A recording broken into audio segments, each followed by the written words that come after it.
Pomenuli se taj pritisak koji se vrši ovde. To nije pritisak samo ovde. Mi osjećamo na čitavom pravoslavlju jedan pritisak.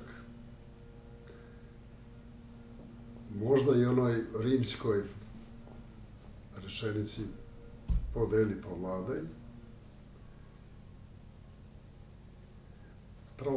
Pravoslavlje u svetu doživljava jedan, da nazovemo to, pritiskom i željom moćnika ovoga sveta da se nekako podelimo, razdelimo i ako se to postigne i učini, onda je to lakše i vladati tim narodom.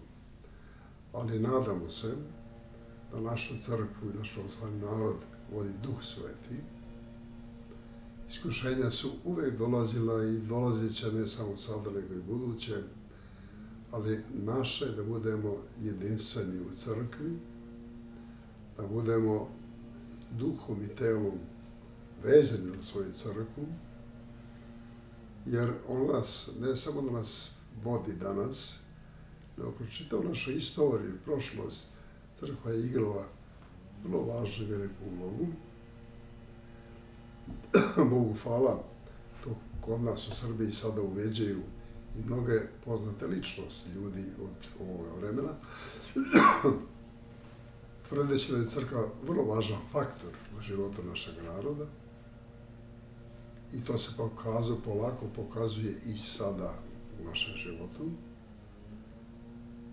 A misija crkve i uloga crkve je uvek mir, sloga, odnos ljudski i hrišćanski jedne prema drugima i kada je to prisutno, onda su se mnogi problemi mnogo lakše i brže rešavali nego neki drugi načini i druge metode.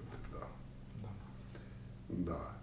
Ono što je potrebno i prošlosti i danas i u buduće jeste da budemo rukovođeni istinom.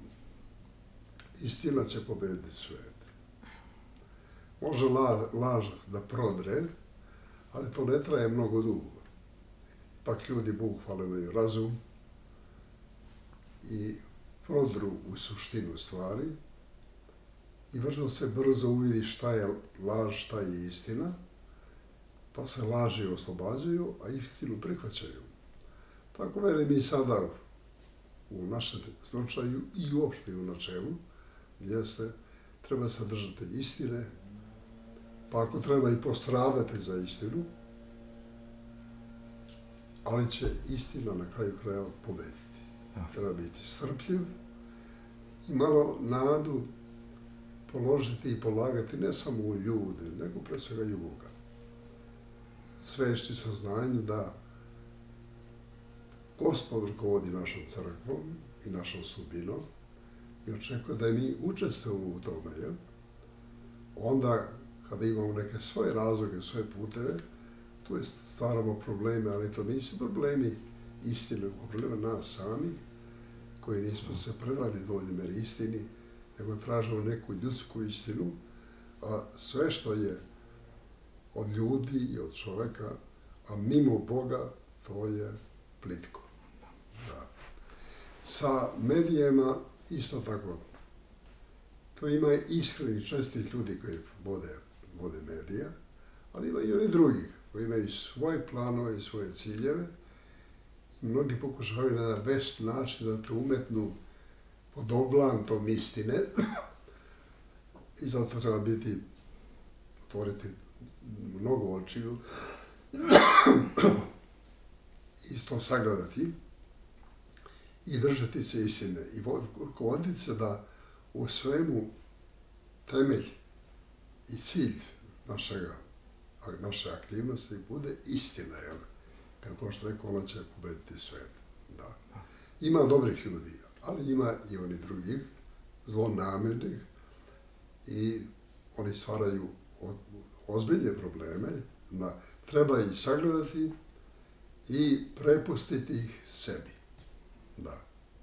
Reći ono što treba da se kaže, da li će usvojiti to, akceptirati ili ne, to je njihova stvar, Ali je vrlo važno danas da znamo da smo na putu istine.